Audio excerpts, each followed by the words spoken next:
better myself. Order. The Leader of the Opposition. Thank you, Mr Acting Speaker. My question without notice is to the Prime Minister.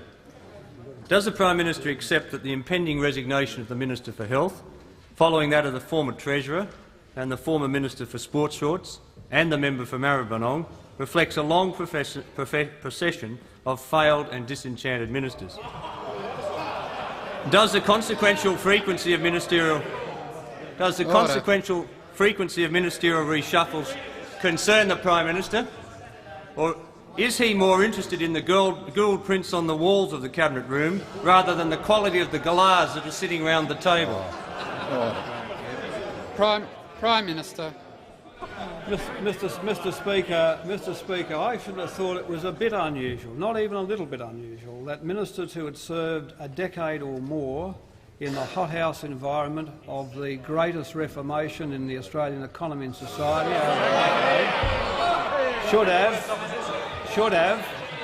should have the kind of reformation, Mr. Speaker, that's given us the once in 30-year conjunction of high growth and low inflation and a shift to a great productivity culture, the rebuilding of our education system, the emphasis on research and development and product innovation. All these things, Mr. Acting Speaker, that as a consequence we have seen a change of personnel in the ministry and the cabinet. Now, some ministers elected not to contest the last election. Senator Button was obvious among them. After the election, the former member for Bonython made clear that he thought that he shouldn't take on further major ministerial responsibilities.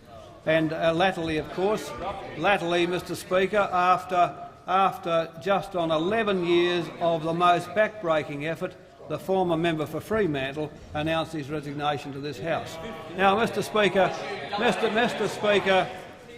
Speaker, after a phenomenal record of change that will stand him in particular, as others in good stead through the balance of their lives, public or private, and now, Mr. Speaker, I think that we are seeing this kind of change, and no doubt.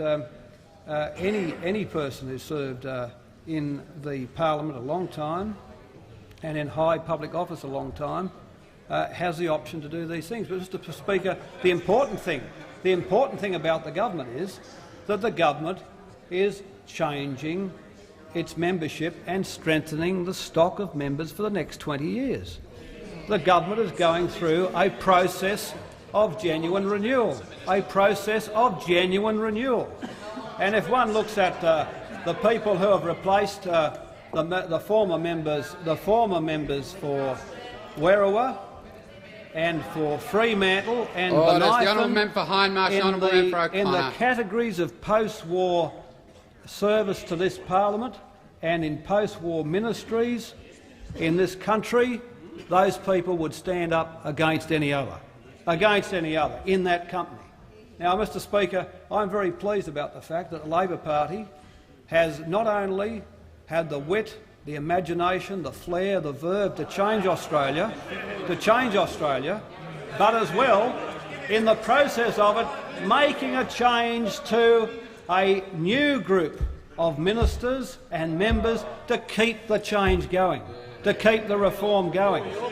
And as a consequence, the Labor Party is now a party of office. The honourable member for Mayo. There's a great leavening of ministerial experience across the stock of members and ministers. We've got the former. We have in our backbench people of substantial and long-standing ministerial experience, like the former Attorney General, who's on the backbench.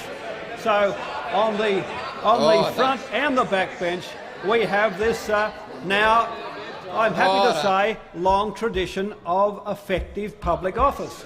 Now, Mr. Speaker, by contrast, who's coming on the coalition side? The person replacing the member for Mackellar, it has nothing like the progressive social views or contact with the community that the former member had, or the former member for Warringah, who at least was able sensibly to relate to the kind of society we now have. As I said the other day, Mr Speaker, they're being replaced by fogies. Fogies. A fogey being a person who's attached to old values and old norms that are now irrelevant. And it is true to say that I think we're seeing a combination of old fogies and young fogies coming into, but nevertheless, 24-carat fogies nevertheless, Mr Speaker. Now, Mr Speaker, I know in the high professionalism of public life what that means to a party.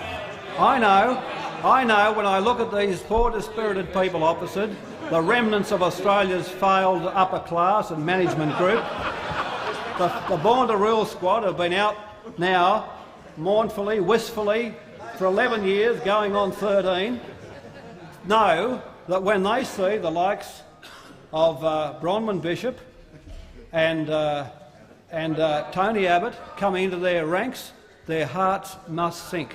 Their hearts must sink. Now, Mr Speaker, I know that to be a fact because professionalism demands such a response. I can only say, Mr Speaker, for the sake of the country, I hope the coalition at some time gather a stock of people with contemporary views about Australia together, because we as sure as hell are on this side of the House. And can I say that that Mr Martin Evans, who was just sworn in as member for Benithon, and earlier in the week Dr Carmen Lawrence as member for Fremantle, will, Mr Speaker, acting Speaker, reflect grandly on the Federal Labor Party, I hope, for a long time to come. Order. The honourable member for